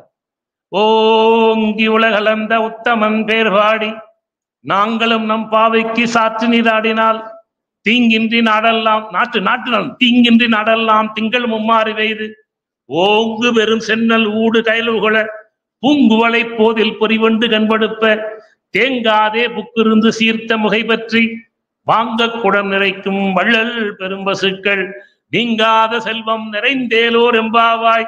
நாட்டு நலம் வீட்டு நலம் எல்லாத்தையும் சேர்த்து வச்சு பாடிருக்காங்க. இந்த மார்கழி மாதத்திலேயாவது 30 நாள்லயாவது 30 பாசத்தை பாடக்கூடாதா? உங்க ஜீவன் உறுதி பெறுமே, உங்கள் உயிர் இனியும் பிறக்காமல் மரணமேலா பெருவாழ்வுக்கு போகுமே. இறைவனை இங்கேயாவது உருகி பார்க்க கூடாதா? அப்படின்னு ஆண்டாள் நாச்சியார் கேட்கிறாங்க. எவ்வளவு பாசுரம்! அவங்க அந்த நாச்சியார் திருமொழியெல்லாம் உருகி உருகி, ஏன்னா அது பாடமா இருந்தது. அதனால நான் கிராமத்துல படிச்சு மனப்பாடம் பண்ணது எதுக்குன்னா சுண்டலுக்கு. காலை 4 மணிக்கு எழுச்சி நாமம் போட்டுக்கிட்டு அந்த பஜனை கூட்டத்தில் போனா திருப்பாவை சொல்லிக்கிட்டே போகணும். திரும்ப சக்கரை பொங்கல் தானே, வீட்டுல சக்கரை பொங்கல் செய்ய மாட்டாங்க, கிராமத்துல அதெல்லாம் கிடையாது. வேகமா ஓடி வந்து நாமத்தை அழிச்சுட்டு பட்டை போட்டு அந்த கோயில்ல போய் இருக்குன்னா சுண்டல் கொடுப்பாங்க. அங்க போனா ஆதியம் அந்தவங்க அருப்பெருஞ்சோதி சாம்பாடு கேட்டு இப்படித்தான் மனப்பாடம் பண்ணோம். அப்புறம் ஆசிரியர் ஆன பிற்பாடு வகுப்புல பாடமா இருக்கிறதுனால வகுப்புல அது பாடம் நடத்த வேண்டி வந்தது. அதனால இதுதான் சரியான வயது. இப்ப நீங்க மனப்பாடம் பண்ண மனசுல நிற்கும், அது பிரெயின் எக்ஸசைஸ். நல்ல கவனம் வச்சுங்க. இனிமே நீங்க எதை வேணாலும் மனப்பாடம் பண்ணுங்க, திருப்பி திருப்பி. யாருமே கேட்க ஆள் இல்லையா, நீங்க பாடம் உங்க ரூம்ல உட்காந்து கதை மூடி நீங்க பாட்டு ஒப்பீங்க. இந்த பேச்சுக்கு பயிற்சி செய்யறவங்க என்ன பண்ணுவாங்க, யாருமே எல்லாம் கதவை சாத்திக்கிட்டு பேசி பழகிறது.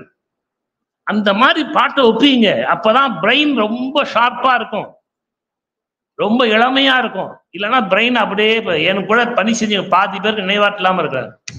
என் கூட வேலை செஞ்ச பாதி பேர் இப்போ நான் போய் நின்னா அப்படியே பாக்குறாரு. ஐயா, அவர் உடனே ஐயா ஐயா என்ன தெரியலையாங்கிறாரு. தெரியல, அவருக்கு நினைவு போயிடும். அதனால தயவு செய்து இந்த வயதுல எல்லா பக்தி இலக்கியம் மனப்பாடம் செய்யுங்க. கோயிலுக்கு போனா ஒப்புயுங்க, சொல்லுங்க, வாய் விட்டு சொல்லுங்க. வாய் விட்டு சொன்னால் நோய் விட்டு போகும். அது ரொம்ப முக்கியமான விஷயம். சரி, அடுத்த முக்கியமான விஷயத்துக்கு நான் வந்துடுறேன். 5 சொல்லியிருக்கேனா? அடுத்தது இந்த மரபுல, நம்ம மரபுல பக்தி செய்யணும், அதனுடைய அடிப்படையில் தொண்டு வரணும், சரணாகதி வரணும், உருக்கம் வரணும், ஆச்சாரியர் வழி நிற்கணும். 6வது, யார் ஆச்சாரியரோ அவர் தான் உங்களுக்கு தெய்வம். ஒருத்தர் சொன்னார், யாரு ராதாகிருஷ்ணன் சொன்னாரு அந்த பாட்டை, திருமந்திர பாட்டை, குருவின் திருமேனி காண்டல், அவர் தான் சொன்னார் நினைக்கிறேன் இல்லையா? அங்க மேடையில தொடக்கத்துல சொன்னாரு, நீங்க சொன்னீங்களா? குட். ஐயா சொன்னதை கேட்டீங்களா? அது இன்னொரு பாட்டு இருக்கு திருமந்திரத்துல, குருவே சிவம் என்று குறித்து ஓரார், குருவே சிவன் என கூறின நந்தி, குருவே சிவம் என்பது குறித்து ஓரார், குருவே சிவனுமாய் கோணுமாய் நிற்கும், குருவே உரை உணர்வு அற்றதோர் கோனா தலைவன், குரு தான் உங்களுக்கு தலைவர், உங்க குரு உங்களுக்கு ஆச்சாரியர் தான் உங்களுக்கு தெய்வம். மாதா பிதா குரு தெய்வம். முதல்ல அம்மா தெரியும், அப்புறம் அம்மா காட்டி கொடுக்க அப்பா தெரியும். 2 பேரும் ஆச்சாரியனை காட்டி கொடுப்பாங்க, ஆச்சாரியன் தெய்வத்தை காட்டி கொடுப்பார். இதெல்லாம் படிநிலை. இந்த உலகில வேணுமானால் பைபாஸ் பண்ணிட்டு எங்க வேணாலும் போகலாம். உலகியல். அருளியல் no bypass, step by step, step by ஸ்டெப்பா தான் போக முடியும். நல்லா ஞாபகம் வச்சுங்க. உங்களுக்கு தேநீர் இடைவேளை உண்டா? ஏன்னா இப்பயே சோர்ந்துட்டாங்க. தேநீர் கொடுத்து அப்புறம் நல்லா சேர்த்து விடுவோம். நான் ஒண்ணு சொல்ல போறத கவனிக்கிறீங்களா? இது வரைக்கும் சொன்னதை கவனிக்கலான்னு பரவாயில்ல, இப்ப நான் சொல்றதை கவனிங்க. உலகியல்ல பாடுபடாமல் நீங்கள் பலவற்றை பெற முடியும். உலகியல்ல பாடுபடாமலேயே அப்பா சொத்து பையனுக்கு வந்துடும், அம்மா போட்டிருந்த நகையெல்லாம் பொண்ணு கொடுத்துருவாங்க. பாடுபடாமலேயே உலகியல் சில விஷயங்கள்ல பைபாஸ் பண்ணிட்டு மேல போயிடுவார். நம்ம கூட தான் இருந்திருப்பார், நம்ம கடைசி வரைக்கும் பெஞ்சில் உட்காந்துருப்போம், அவர் நமக்கு மேல பாஸா இருப்பார். இதெல்லாம் உலகியல், மீதியெல்லாம் அர்த்தா பத்தி. ஆனால் கவனிக்கிறீங்களா? ஆனால் இந்த அருளியல் இருக்கு பாருங்க, மெய்யில்ல நோ பைபாஸ். அவன் பாடுபட்டாதான் அவன் பலன் அனுபவிக்க முடியும். இல்ல அப்பா பாடுபட்டு பையனுக்கெல்லாம் கொடுக்க முடியாது. எங்க தாத்தா பெரிய தவசி, அவ தருத்து நான் எடுத்து கொடுத்தெல்லாம் கொடுக்க முடியாது. அருளியல்ல அவங்க பாடுபட்டு தான் இறையாற்றலை பெற முடியும், இறைவனுடைய பக்தி பெற முடியும். உங்க முன்னேற்றம், ஞான முன்னேற்றத்துக்கு நீங்க தான் முயற்சி செய்யணும். இங்க இன்னொருத்தங்க தூக்கி கொடுக்க முடியாது. குருவாக இருந்தாலும் குரு வழியைத்தான் காட்ட முடியும். குரு தான் தவத்தெல்லாம் தூக்கி சீடனை கொடுத்துட முடியாது, தவறான நம்பிக்கை. குரு வழி காட்ட, பாரு காஞ்சிபுரம் போறியா, இது நல்ல வழிப்பா, கல்லும் முள்ளும் காலுக்கு மெத்தை, இந்த வழி நல்ல வழி, போப்பா, வழியை காட்டலாம். நடந்து போறது யாரு? முழிச்சுட்டு தான் இருக்கீங்க. நாம தான் நடந்து போகணும். நம்ம பசிக்கு யார் சாப்பிடணும்? நம்ம நோய்க்கு மருந்து யார் எடுத்துக்கணும்? இப்ப நம்ம பசிக்கு நாம சாப்பிடணும், நமக்கு வந்த நோய்க்கு நாம மருந்து எடுத்துக்கணும். நம்ம மோட்சத்துக்கு மட்டும் அப்பா செஞ்சுடுற, நண்பர் செஞ்சுடுற, யாரும் செய்ய மாட்டாங்க. அதனால அருளியல் மெய்யில்ல நீங்க தான் பாடுபடணும். மகளே நீ தான் சுமக்க வேண்டும், வேற வழியே இதுக்கு கிடையாது. இதுல என்ன ரொம்ப முக்கியம்னா, எவ்வளவுக்கு எவ்வளவு தெரிஞ்சுக்கிறீங்களோ அந்த அளவுக்கு நீங்க பயிற்சியில இருக்கணும். எம்ஏ பட்டம் பெறுவதெல்லாம் முக்கியம். எல்லாரும் எம்ஏ, இப்ப பிஏ சேர்ந்தா எல்லாருக்கும் பிஏ கன்ஃபார்ம். எம்ஏ சேர்ந்தாங்கன்னா நாங்களே சொல்லிடுவோம், ஒழுங்கா வா போதும், நாங்க பாத்துக்கிறோம். எம்ஏ சேர்ந்துட்டா டிகிரி கன்ஃபார்ம், பிஏ சேர்ந்தா டிகிரி கன்ஃபார்ம். ஏன்னா உங்களை நாங்க செயலாக்க முடியாது. செயலாக்கலாம் எங்களை காலி பண்ணிடுறாங்க. இது வர்றது இல்ல, பாஸ் மார்க். என்னையா கல்லூரி நடத்துறீங்க, இவ்வளவு பேரை ஃபெயில் ஆக்கி இருக்கீங்க. நான் சொல்றது புரியுதா? இப்பதான் முக்கியமான விஷயம் சொல்ல போறேன். எம்ஏ படிப்பதெல்லாம் முக்கியம், எம்ஏ பட்டம் வாங்குவதெல்லாம் முக்கியம். அதை விட ரொம்ப முக்கியம், நீங்கள் வாங்கிய பட்டத்துக்கு தகுதி உள்ளவர்களாக உங்களை நாள்தோறும் நீங்கள் உருவாக்கி கொள்ள வேண்டும். உங்களை நீங்க எம்ஏன்னு சொல்ற போது எம்ஏக்குரிய தகுதி உடையவர்களாக நீங்க இருக்கணும். இறைவன்கிட்ட பக்தி செலுத்தினா உண்மையான பக்தி செலுத்தணும், உண்மையான பக்தி செலுத்தணும். ஒரு இன்சிடென்ட் சொல்லி நான் நிறைவு பண்ணிக்கிறேன். நான் ரொம்ப சின்ன வயசுல ஹைஸ்கூல் எலிமெண்டரி ஸ்கூல் படிக்கிற பக்கத்துல மேனேஜர் இருந்தார், அவர் பேர் குஞ்சீதபாதம் ஐயர். அங்கதான் போய் படிப்பேன். ஏன் அங்க போய் படிப்பேன்னா, 4 மணிக்கு அந்த மாமி எழுந்துருச்சு போன இந்த நல்ல பசும்பால் கறப்பாங்க. எனக்கு டியூட்டி என்னன்னா அவங்க காப்பி கொட்டை வருவாங்க. அங்கெல்லாம் இப்ப மாதிரி காப்பி கொட்டெல்லாம் வாங்கி வச்சுக்கிறது கிடையாது. காப்பி கொட்டை வறுப்பாங்க அன்னைக்கு வேண்டியது மட்டும். என் வேலை அந்த சுட சுட இந்த பெஞ்சில் ஒரு சின்ன மிஷின் இருக்கு, கையால சுத்துற மிஷின். அந்த அம்மா கோட்டை நான் ஏஞ்சி வந்து உட்காந்துருவேன். டேய் என்னடா காஃபிக்கு வந்துட்டு ஏஞ்சிச்சு அதுக்குள்ள. ஆமா கோட்டைன்னா அந்த அந்த காப்பி அரைக்கிற அந்த தெருவே மனம் வீசும். காப்பி கொட்டை மனம், காப்பி தூள். அதை சுட சுட ஃப்ரெஷ் காஃபி பவுடர் போட்டு பசும்பால் காய்ச்சி அந்த மாதிரி காஃபி குடிச்சு வளர்ந்தவன் நான். இப்ப அந்த மாதிரிலாம் கிடைக்கல. அவரு வழிபாடு பண்ணுவார். ஒரு நாள் பண்ணிட்டு இருக்கப்ப நான் கூட தானே இருக்கிறேன். வீட்டுல மாமி சக்கரை பொங்கல் சூடா பண்ணாங்க. என் நண்பர் மகாலிங்கம் பேரு, அவன் கொண்டாந்து உடனே அப்படியே அப்பா கிட்ட வச்சான். இந்த முன்னாடி வச்சோடனே ஆவி பறக்குது. அந்த நைவேத்திய பொங்கல் ஆவி கொதிக்க வச்சான். அப்படி பார்த்தாரு பாருங்க, பலாருன்னு வச்சுட்டாரு. அவர் அப்படியே துடிச்சு விழுந்துட்டான்.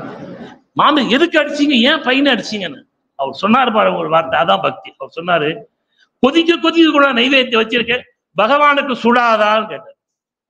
அவர் தன்னை மறந்து வழிபாட்டுல தானே இந்த இறைவனோட ஒன்றி இருக்கிறார். நீங்க கொதிக்க கொண்டாந்து வச்சுட்டு அப்படியே பகவான் எடுத்து சாப்பிட்டாருன்னு வச்சுன்னு பகவானுக்கு சுடாதா? அதுதான் பக்தி. தன்னை மறந்த கண்ணப்ப நாயனார் தான் வேறு சிவருமான் வேறு நினைக்கல, உடனே கண்ணை எடுத்து அப்பிட்டார். அதுதான் மாணிக்கவாசர் சொன்னார், கண்ணப்பன் ஒப்பதோர் அன்பின்மை கண்டதின் என்னையின் என்னப்பன் ஆட்கொண்டருள்வாரா. மாணிக்கவாசர் திருவாசகம்.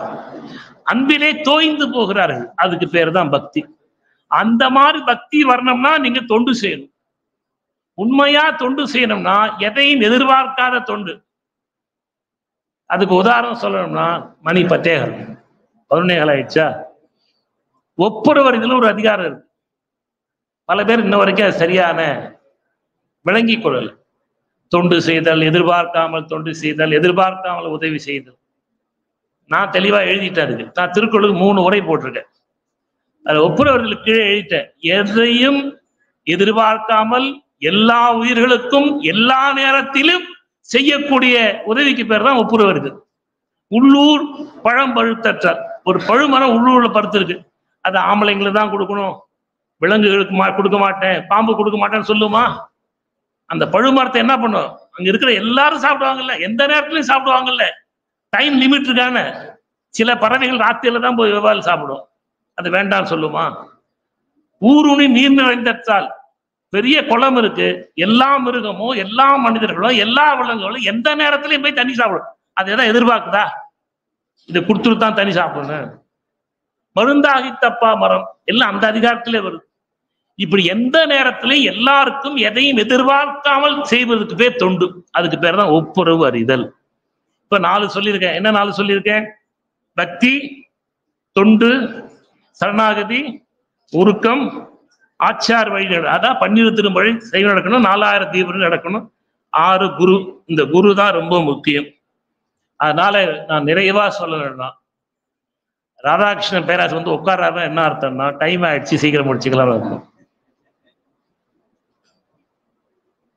மூவா சொல்றது முக்கியமா. உங்க இந்த வயசுக்கு வேண்டியதை சொல்றேன்.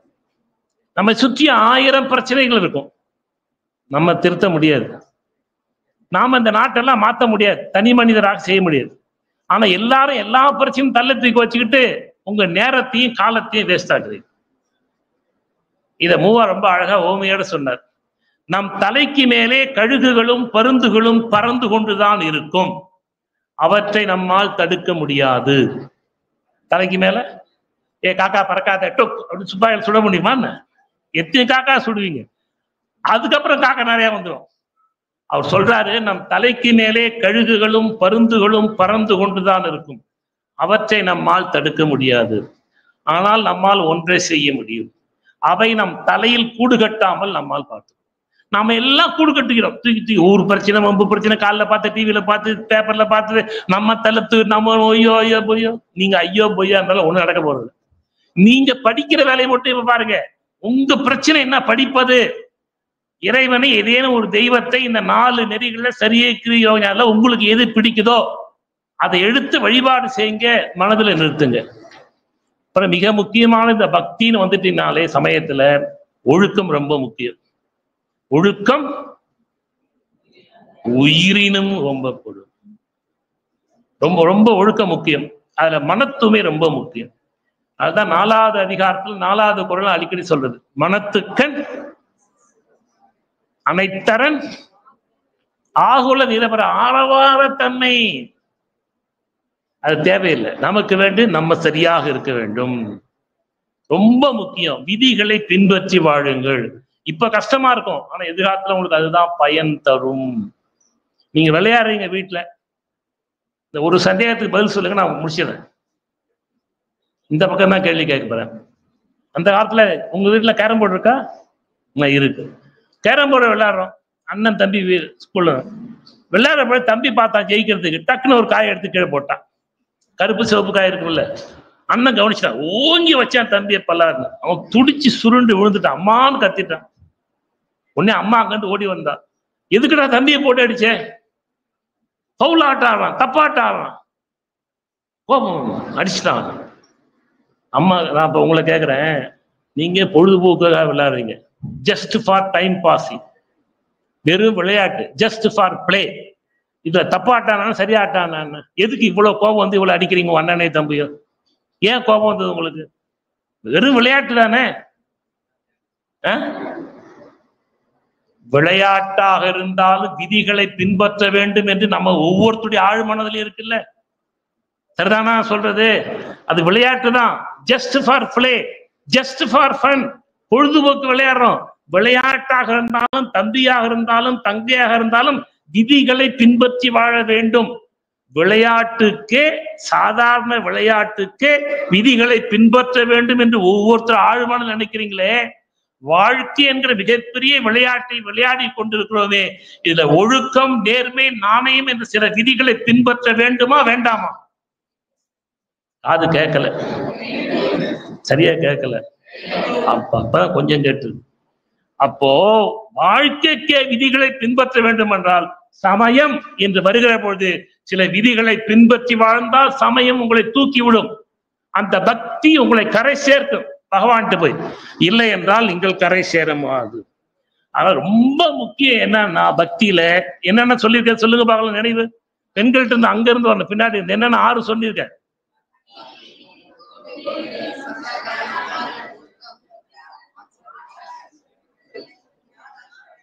குரு குரு இல்லையா? இந்த 6ம் பின்பற்றினால் வாழ்க்கையில உயரலாம், வெற்றி பெறலாம். ஆனால் இதுக்கெல்லாம் உயிரா ஒண்ணு இருக்கு, உயிர் நாடியா ஒண்ணு இருக்கு. அதை சொல்லி இப்ப நிறைய பெற்றுறேன். மூவா இன்னும் நான் முடிக்கல, அது சொல்லிட்டு முடிக்கிறேன். மூவா ஒரு நாவல் எழுதுறார். அது அரவாணன் அறவாழி, அற்புதமான பாத்திரம். அந்த பாத்திரம் சொல்லுது, உங்க நெஞ்சில நிற்பதற்காக சொல்றது, நெஞ்சில் நிறுத்துங்கள். அவர் என்ன சொல்றார்? அந்த பாத்திரம் மூவாதான் சொல்றார், நான் இறக்கும் பொழுது இந்த ஒரு எண்ணம் வருமானால் நான் மகிழ்ச்சியோடு உயிரை விடுவேன். இது எல்லா சமய சான்றோர்களுக்கும் தேவை, முக்கியமா உங்களுக்கு பக்தி. நான் இறக்கும் பொழுது இந்த ஒரு எண்ணம் வருமானால் நான் மகிழ்ச்சியோடு உயிரை விடுவேன்.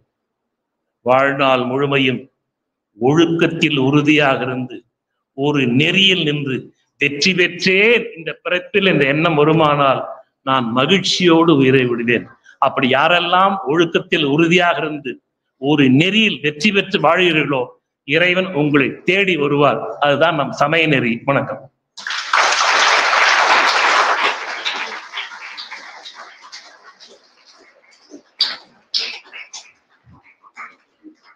இப்பயிலரங்கத்தினுடைய முதல் பொழிவாக ஐயா அவர்கள் நம்முடைய சமய நெறி எப்படியெல்லாம் ஒரு வளர்ச்சி படிநிலையிலே அமைந்திருக்கிறது, பக்தி வேண்டும், அதோடு தொண்டு, உருக்கம், குரு வணக்கம், சரணாகதி, இவற்றையெல்லாம் நாம் கடைபிடித்தால் இறைவன் நம்முள் வந்து உணர்த்துவான் என்பதை பல உதாரணங்கள் கொண்டு இங்கே விளக்கினார்கள். ஐயா அவர்களுக்கு நன்றிகளை தெரிவித்துக் கொண்டு அடுத்ததாக இப்பொழுது தேநீர் இடைவேளை ஏற்பாடு செய்யப்பட்டிருக்கிறது அரங்கத்துக்கு வெளியிலே. காலத்தின் அருமை கருதி ஒரு 10 நிமிடங்களுக்குள்ளாக அனைவரும் தேநீர் அருந்து மீண்டும் இங்கே அரங்கில் வந்து அமருமாறு கேட்டுக்கொள்கிறோம். 2வது அமர்வு ஐயா அவர்கள் இங்கே காலையிலிருந்து நமக்கு கருத்துக்களை எடுத்து சொல்வதற்காக காத்து கொண்டிருக்கிறார்கள். அதை தக்க நேரத்தில் நாம் பயன்படுத்திக் கொள்ள வேண்டும் என்பதையும் தெரிவித்து தற்பொழுது தேநீர் இடைவேளை.